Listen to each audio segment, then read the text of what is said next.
আমরা আজকে শিখব ইলাস্ট্রেটরের মাধ্যমে কিভাবে আমরা এরকম একটা ফুল তৈরি করতে পারি।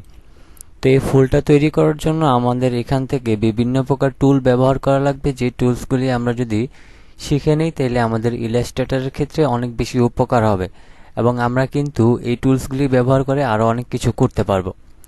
তো মূল কথা হচ্ছে যে আমরা আজকে এই ডিজাইনটা কিভাবে তৈরি করতে পারি সেটাই আমরা সহজ ওয়েতেই দেখে নেব।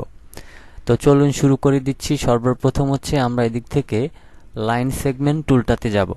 এরপরে হচ্ছে অল্টার এবং শিফট ধরে আমি আমার প্রয়োজন অনুযায়ী আমি এদিকে একটা লাইন নিয়ে নিলাম। এরপরে হচ্ছে এদিকে স্ট্রোকটা 1ই রাখবেন, অথবা আপনার যদি আমার এই সাইজে করতে যদি আর একটু বেশি বাড়ায় নেওয়া প্রয়োজন পড়ে তাহলে বাড়ায় নিতে পারবেন। এরপর হচ্ছে এটাকে সিলেক্ট করবেন। সিলেক্ট করার পর এখান থেকে হচ্ছে ইফেক্টে যাবেন। ইফেক্ট থেকে ডিস্ট্রোক অ্যান্ড ট্রান্সফর্ম এটার উপর একটা ক্লিক করে দিবেন। এরপরে হচ্ছে এদিক থেকে এই যে টুইস্ট যে অপশনটা আছে এটার উপর একটা ক্লিক করে দিবেন। তো এদিক থেকে হচ্ছে আপনাদের নর্মালি 0 ডিগ্রি থাকবে, আপনি এদিক থেকে হচ্ছে 45 ডিগ্রি অ্যাঙ্গেল করে জাস্ট ওকে করে দিবেন, তাইলে আমাদের এই শেপটা বাঁকা হয়ে যাবে। এরপর হচ্ছে আমরা এটাকে সিলেক্ট করে অল্টার ধরে আমরা এদিকে জাস্ট একটাকে কপি করে নিলাম। এরপর হচ্ছে আমাদের এই শেপটাকে সিলেক্ট থাকা অবস্থায় আমরা যাব হচ্ছে অবজেক্ট, তারপরে হচ্ছে এক্সপান্ড অ্যাপারেন্স।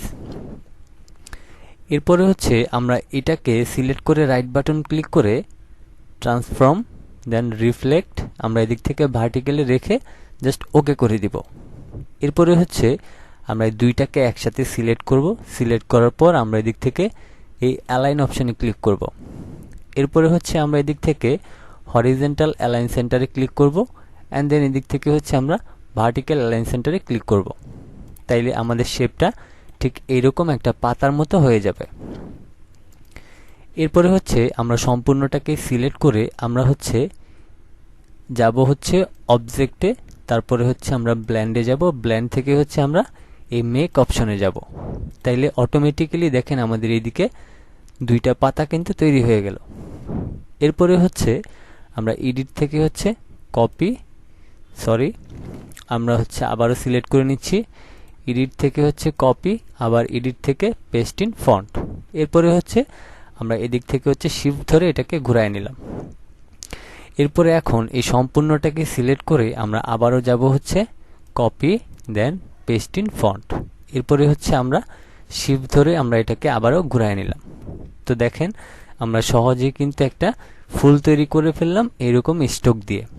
তো আশা করছি বিষয়টা ক্লিয়ার করতে পেরেছি। আজকের মতো এই পর্যন্তই ছিল। ফেসবুক পেজের মাধ্যমে ভিডিওটি দেখে থাকলে অবশ্যই শেয়ার করে দিবেন।